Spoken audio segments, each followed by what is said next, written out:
everyone, welcome back to this week's Misfit Minute. Remember to like and subscribe and find us in our Facebook group, the Misfit Behaviorists, and we will see you over there.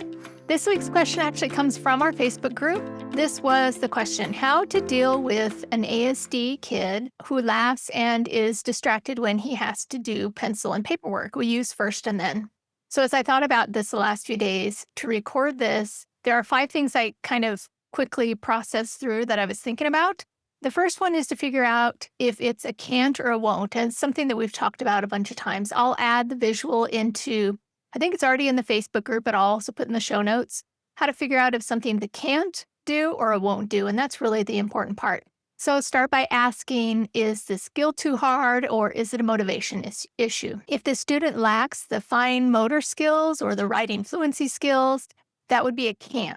And no amount of reinforcement fixes that until you build the skill. So then the second thing would be, if it's a can't, to reduce the demand. That would be to shorten the task, to have somebody scribe for the student, to use alternative response modes like typing or tracing or using stamps or stickers, to focus on the participation first and not the perfection. So that's number 2.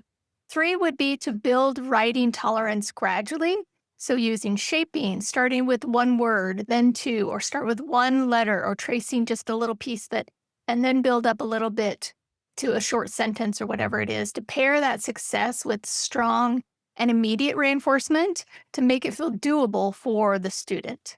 And so that's 3. So 4, if it's a won't, if you figure out it's not a skill deficit, but it's a motivation issue, check the reinforcement. If the student doesn't care about the then it's not a reinforcer. The first isn't going to matter. So reassess the reward. Might need to be faster. It might need to be bigger. It might need to be more preferred. If the writing task is really important, you want to save those higher reinforcement for that particular task. So think quality and timing and not just the type.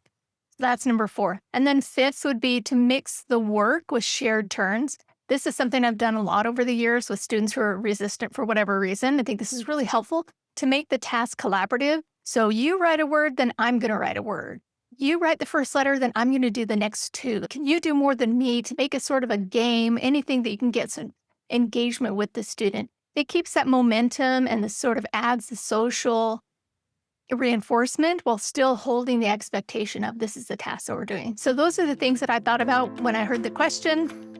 If you have other questions or ideas for us to talk about or you want to discuss, go on over to our Facebook group and plug in your ideas and your questions over there, and we will see you next time.